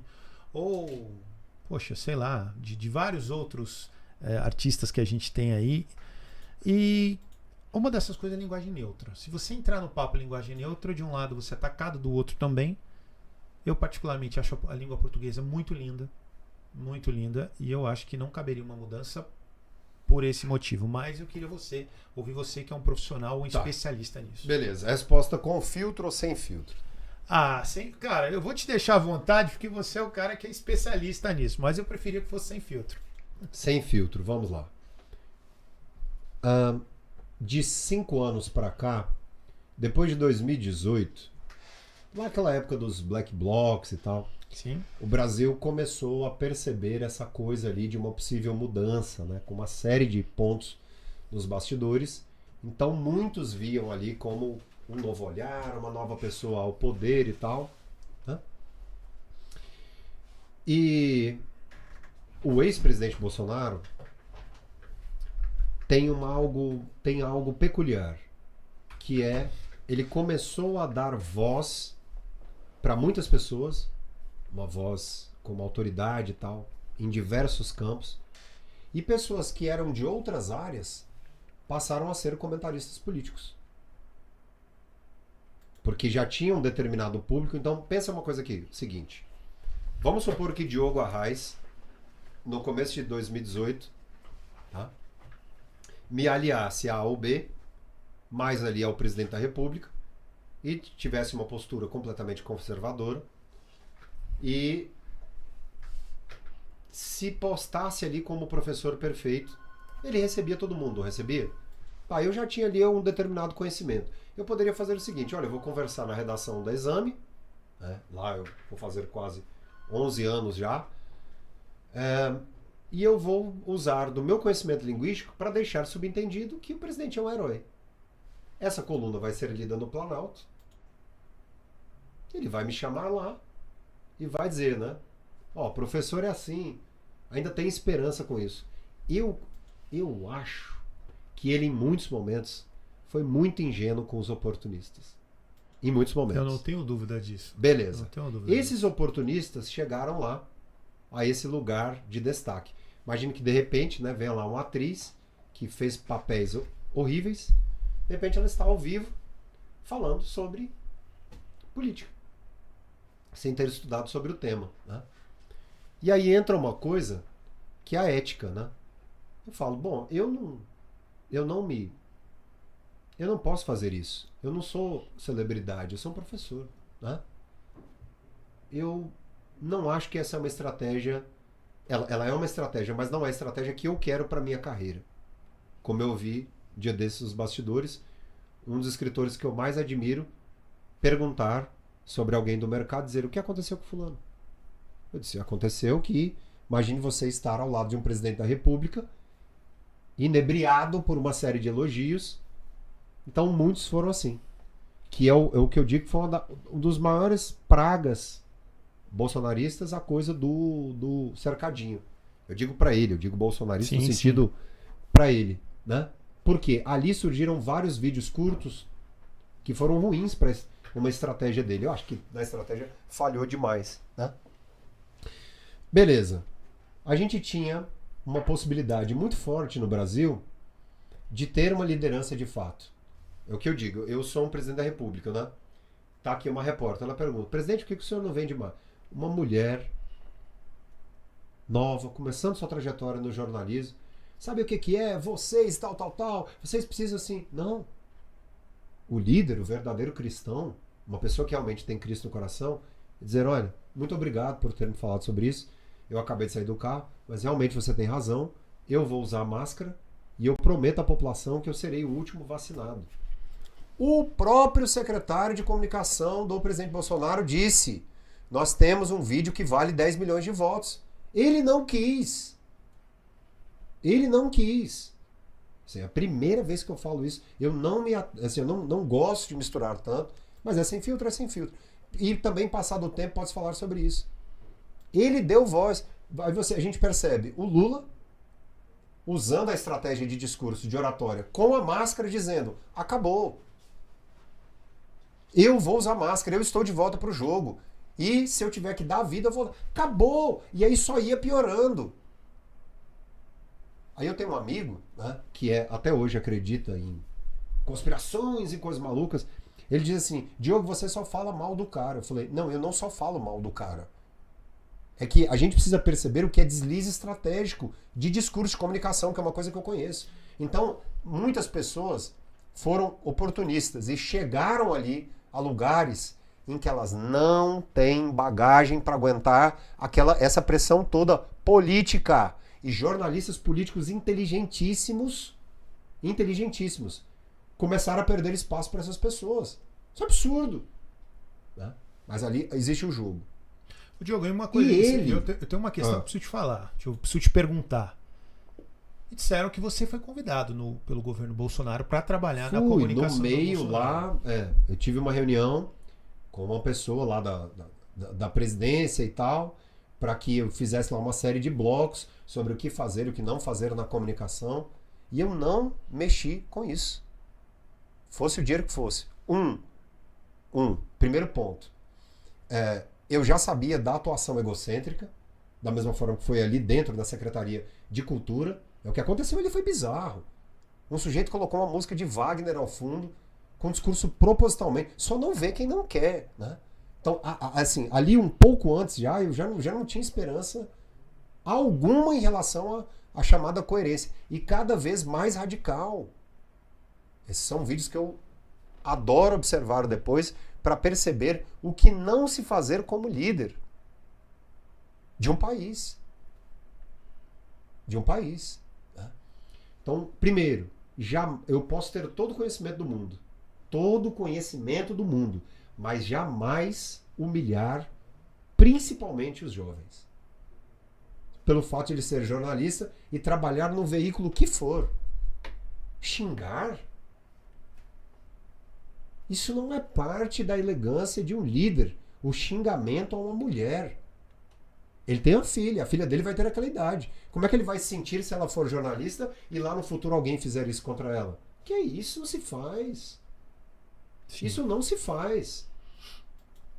O estratégico pode discordar de Globo, de Z, de A. Vai dizer, muito obrigado. E depois ele lá, quando ele estiver na intimidade, ele faça isso.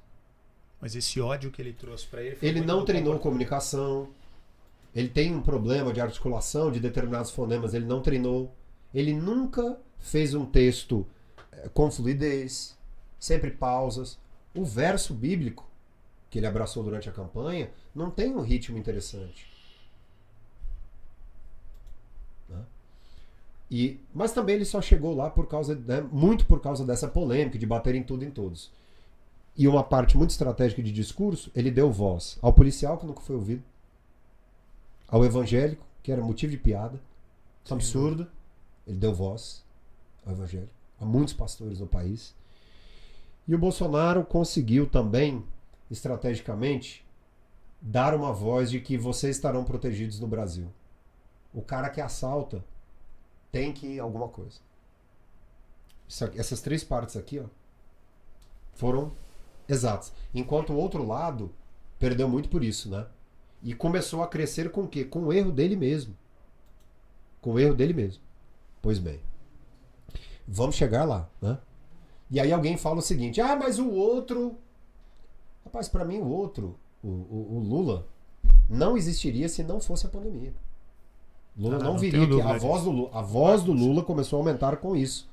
E foram agindo ali, alguns dos bastidores estrategicamente, vamos bater no dedo do Bolsonaro, porque já ele tem um Roberto Jefferson, um Silva, uma Zazá, alguma coisa, vão fazer ele. Não deu outra.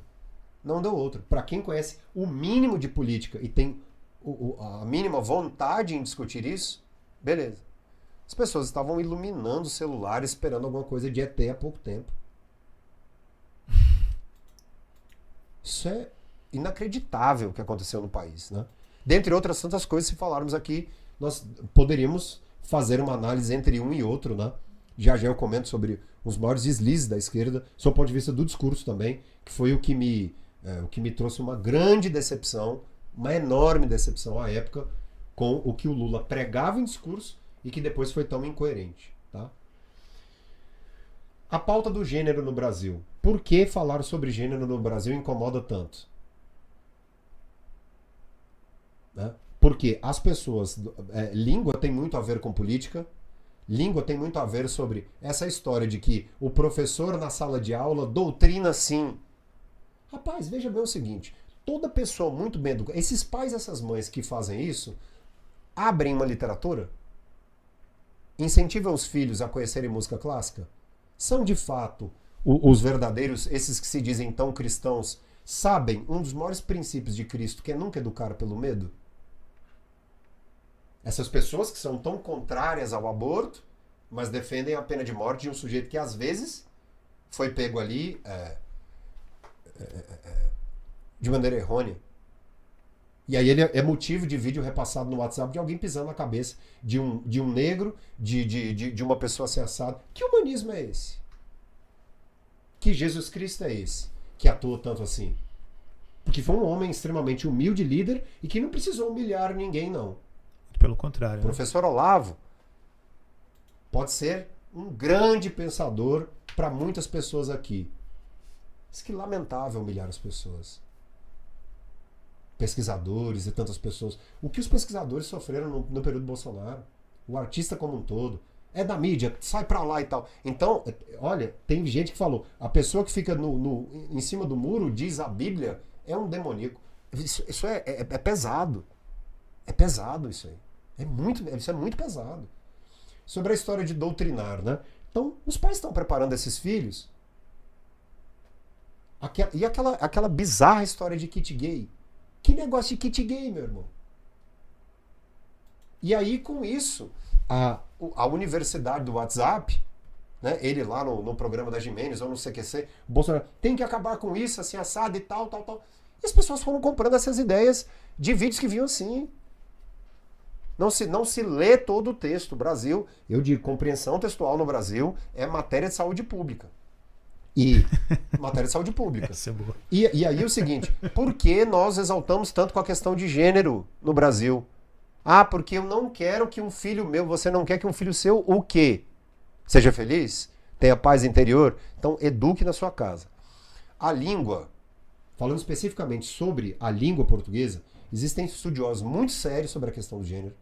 Gente que estuda mesmo, não é que falou todo, está errado ou está certo. Gente que estuda, dedicou a vida a isso. Igual um médico se dedica 10 anos à coluna, tem gente que estuda de maneira muito séria a questão do gênero em várias línguas. Etimologicamente, na história, não faz sentido, basta usar todos. Etimologicamente. Mas as pessoas usam o que elas quiserem ali. E uma determinada minoria que não conhece especificamente a língua, não são especialistas em língua, mas são criativos ou querem usar aquilo ali e se sentem abraçadas com aquilo. Você pode perceber que hoje o governo não usa todes, porque não pegou. Não pegou. Mas por que não pegou? Porque língua é uso.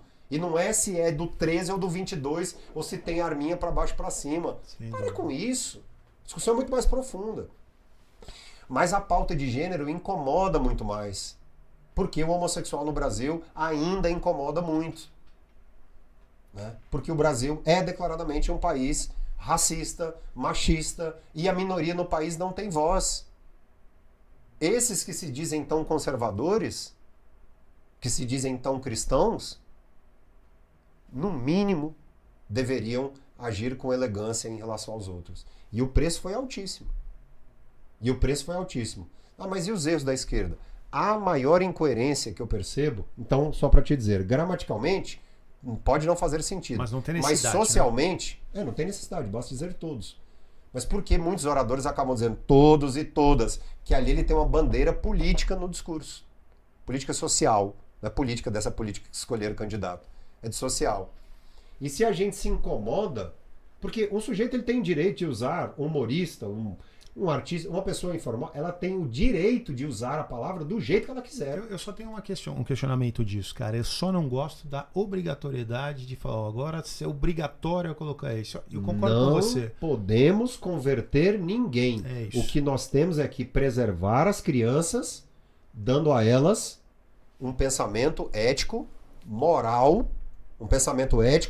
social, sem divergência. Sim. Educar criança é algo muito sério. E não é Tarcísio achando que, com todo respeito ao governador, mas não é se colocando um material simplesmente didático.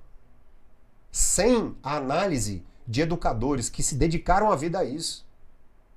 Ah, porque vem de fulano de tal. O que é isso? Então, o educador precisa do respeito. E a comissão. Comissão é decisão, demora, ação demora. Agora, a implementação de gênero neutro na escola para uma criança de 6 anos de idade. Ela nem sabe o que é gênero. Por favor. Sem dúvida. Sem dúvida. E aí a galera da universidade do Zap Zap acha que é isso. Que a professora vai chegar em sala de aula, oi, bom dia a todos e tal, e vai comer. Não é assim, língua é uso. Que isso?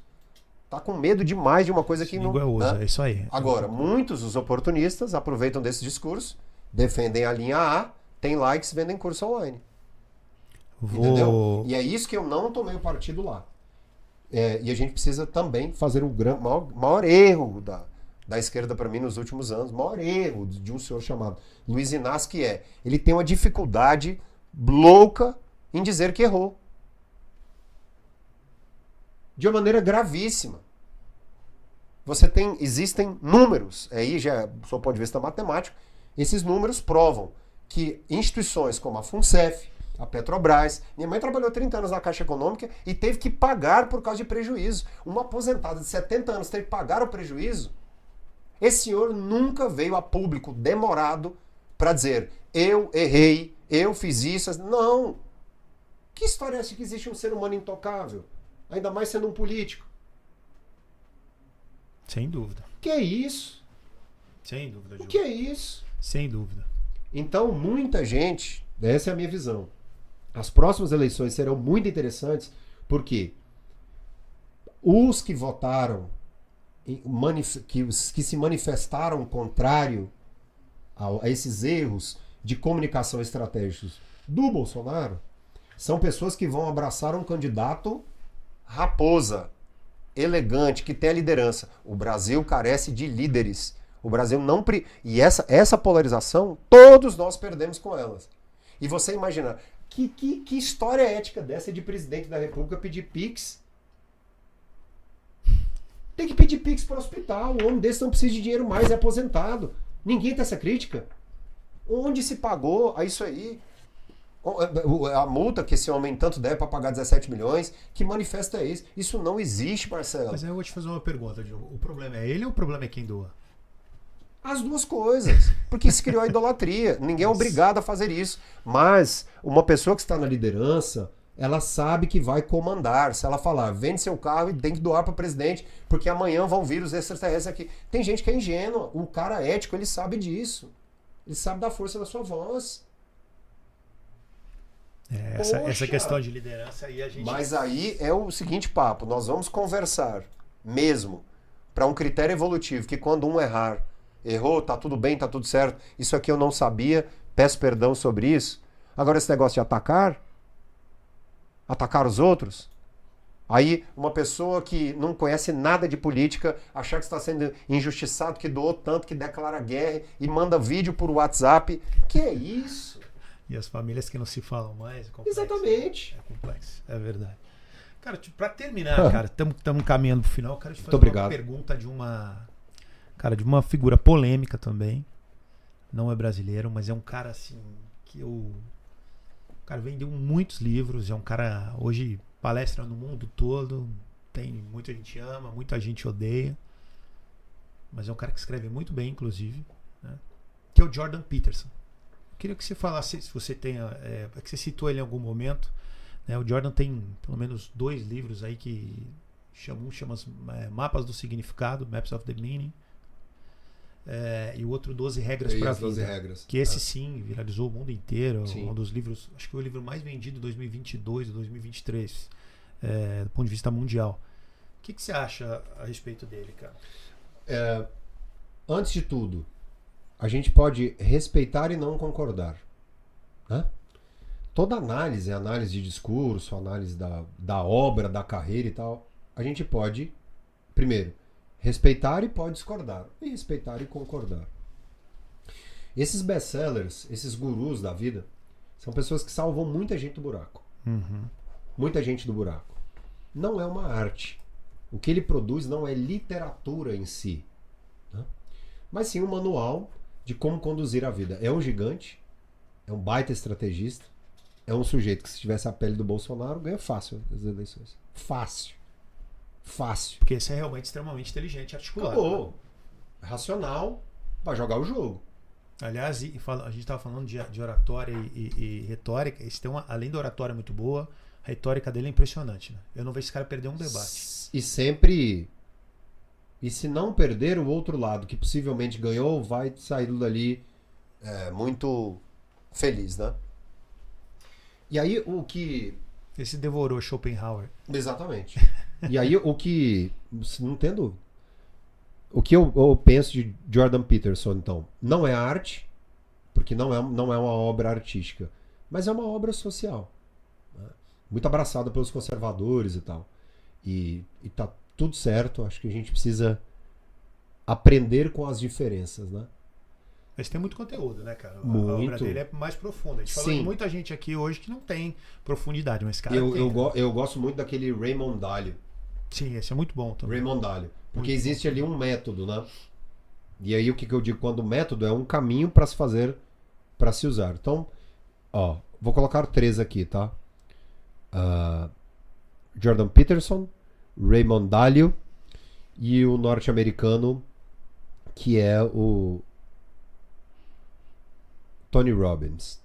O Tony Robbins, então, aí a gente tem o fantasioso, que leva a pessoa para o mundo miraculoso, perfeito e tal. Mas eu acho muito legal do Tony Robbins, apesar de você ter ressalvas, as histórias que ele conta sobre as estratégias de negócio nos cursos. É legal, bacana. Na verdade, ele é o pai do Paulo Vieira, desse cara aqui do Brasil. Eles usaram o Tony como grande inspiração, né? E montaram o... Sim. E aí eu vejo que o Jordan é um cara que mexe muito com essas escolhas, sabe, com a base ética do cara. Sem dúvida. De ele falar assim, putz, eu sou um cara antiético. Cara, eu preciso ajustar. Muita gente leu os 12 Regras para a Vida. Pouca gente leu o Mapa do Significado. Esse livro é muito complexo, mas ele fala muito da parte da especialidade dele, psicologia, psiquiatria, essa área, né? Mas, cara, esse é um livro muito denso, é um livro muito difícil de achar. E aí o que eu acho interessante é às vezes a ideia de que o empreendedor, o leitor, está entrando num labirinto de vida. E ele começa a ter ciência sobre o porquê dos resultados da vida dele. Isso eu acho muito legal.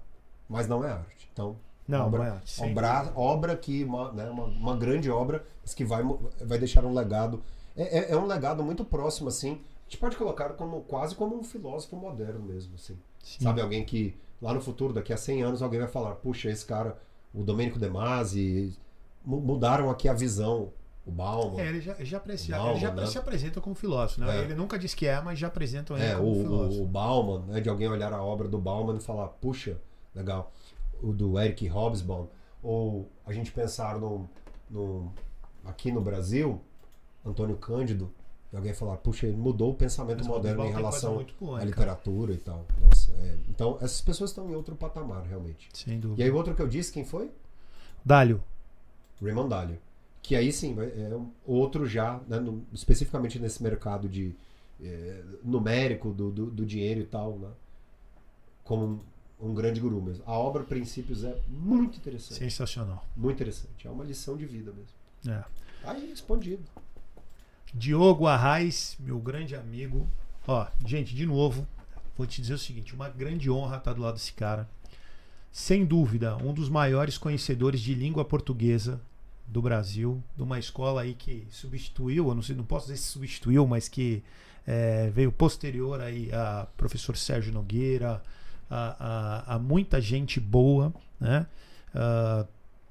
Colunista hoje da Você S.A., colunista da Exame, E agora, para terminar a última pergunta, eu queria que você falasse a respeito da Etimo, né? Da sua... Etimo.com.br. Exatamente, fizesse a sua propaganda. Aliás, falar em propaganda, para amar a língua é preciso ler, vou falar de novo. O meu tá aqui, tá? Meu livro tá aqui autografado. Um homem que convive com o Leandro Carnal, que é um ídolo meu, já te falei a respeito disso, na filosofia. Então eu queria que você falasse um pouquinho da onde veio, porque assim, você é um grande estudioso da língua e de repente em 2018 fala, agora eu vou ser empresário. Então eu queria que você falasse um pouquinho do seu instituto. Etimo.com.br é uma escola de comunicação estratégica. Então, existem tantos cursos online. Tem um curso agora que é um grande sucesso, que é sobre escrita criativa, aprender de onde vem a criatividade na escrita.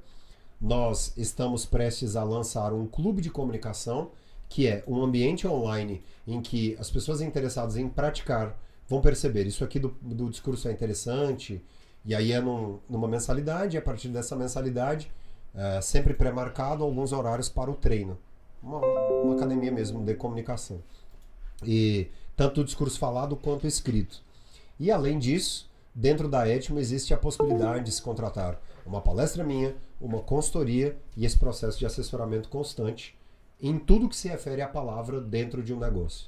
Se eu precisar de um media training, você me ajuda? Maior prazer. De uma oratória? Sim. Se eu tô achando que meus textos estão um pouco persuasivos, você me ajuda a adaptá-los? Dançamos conforme a música para ganhar o Oscar. É isso aí. O VMA. Muito isso bom. aí. Para fechar, de onde veio o nome, a ideia do Etimo? Etimo é origem. A etimologia é a origem da palavra. Esse era o nosso grande sonho. O grande sonho meu e de Emerson Biava, que é o meu sócio nos cursos online, responsável também pela minha parte de marketing. Uma história muito curiosa do Emerson, começou a trabalhar comigo, logo depois teve a proatividade de falar, não, quero ser parceiro seu em alguns negócios. Falei, vem pra cá, vamos crescer juntos. Time, todo mundo tem que ganhar no time. Se eu ganho, todo mundo ganha no time. E aí eu falei, Emerson, é um sonho se nós tivéssemos esse nome, né? Ele falou, poxa, sim, então vamos lá. Conseguimos o nome, vem daí, origem da palavra, Etimo. Diogo, muito obrigado pela sua presença. Muito obrigado. Olha, Diogo, vou dizer uma coisa pra você. Nosso bate-papo dava pra fazer, ficamos aqui quase 2 horas, pelo menos 1h30. Dava pra gente fazer aqui mais 3, 4 horas. Mas fica o convite seguinte, Diogo, sempre que você quiser usar a nossa estrutura pra entrevistar alguém, você tem toda a liberdade de vir aqui ao Otimize. Você é um amigo. Vamos fazer novos bate-papos, porque, cara, ficou muita coisa que a gente podia discutir, porque você é um cara extremamente articulado, bom, tem domínio no que faz, e não só no que faz, que é um cara, é um generalista, é um especialista na sua área, mas tem um conhecimento geral muito aprofundado. Muito obrigado pelo seu convite. Muito obrigado. E a gente termina aqui o Tudo Acaba em Business. E olha, uma presença hoje do meu grande amigo e craque na língua portuguesa, 2 apaixonados por futebol, não tinha como falar diferente, Diogo Arraes. E hoje vai dar Verdão, hein? Não é o Palmeiras, é o Goiás hoje. Hoje Palmeiras e Goiás, 9h30 no Allianz, sexta-feira, que dia hoje? 15 de setembro de 2023, né? Tomara então quem assistir depois vai dizer, poxa, ele teve razão, ganhou.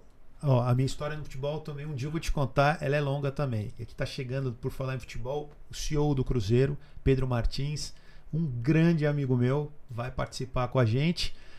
Numa sequência eu vou te apresentá-lo, porque é um cara sensacional, um dos caras mais competentes que eu tive a honra de trabalhar no futebol. Legal gente, demais. Grande abraço, sucesso Valeu. a todos. Tchau, Um tchau. abraço, valeu. Obrigado, tchau.